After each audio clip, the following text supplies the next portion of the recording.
प्यारे बच्चों, most welcome है आपका प्यारा सा प्लेटफॉर्म सफल क्लासेस में।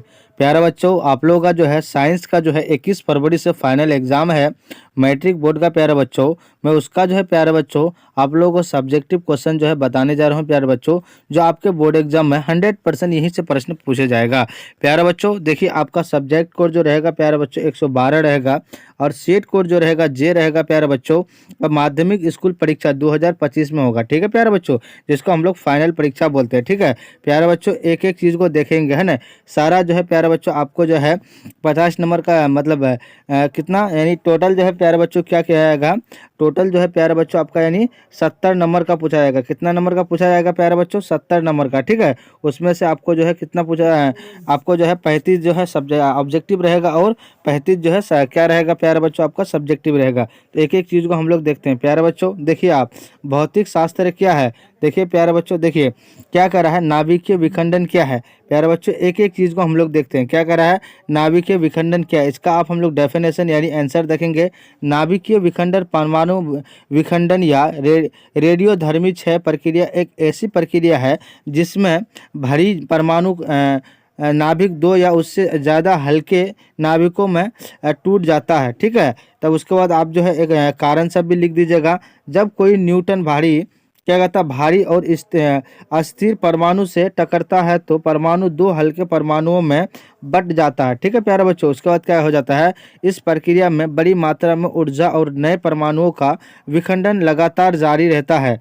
इसे ही क्या कहता है, श्रृंखला प्रति यानी प्रतिक्रिया कहते हैं। प्यारे बच्चों इतना आप लिख दीजिएगा। ठीक है, नाभिकीय विखंडन के बारे में, तो आपको 100% 2 नंबर मिल ही जाएगा। अब देखिए प्यारे बच्चों क्या करा, क्वेश्चन नंबर 2 क्या करा, अवतल दर्पण के दो उपयोग को लिखे। तो देखिए प्यारे बच्चों, इसी तरह आपका बोर्ड एग्जाम में हूबहू देखने को मिलेंगे।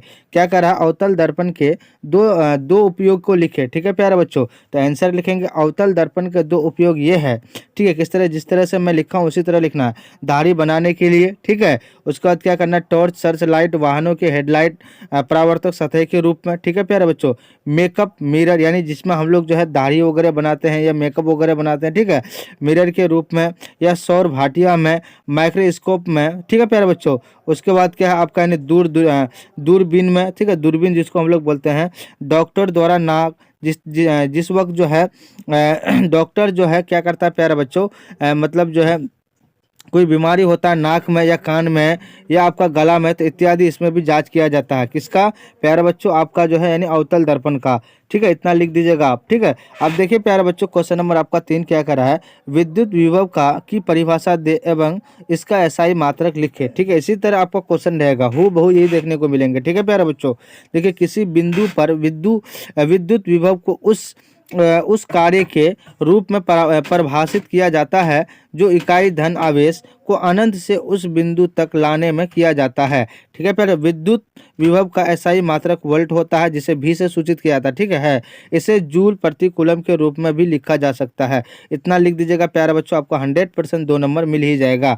अब देखिए प्यारे बच्चों क्वेश्चन नंबर आपका 4 क्या करा, देखिए क्या जीवाश्म ईंधन नवीकरणीय है, कारण दे। प्यारे बच्चों देखिए क्या कहता है, नहीं, जीवाश्म ईंधन नवीकरणीय नहीं है।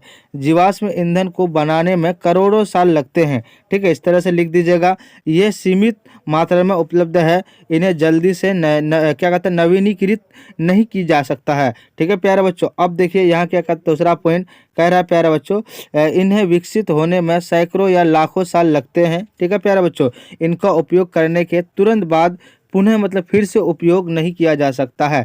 ठीक है प्यारे बच्चों, अब देखिए प्यारे बच्चों क्वेश्चन नंबर 5, इसमें जो है मोस्ट वीवीआई लगा दीजिए प्यारे बच्चों, क्योंकि ये जो है कई बार पूछा गया है आपका बोर्ड एग्जाम में।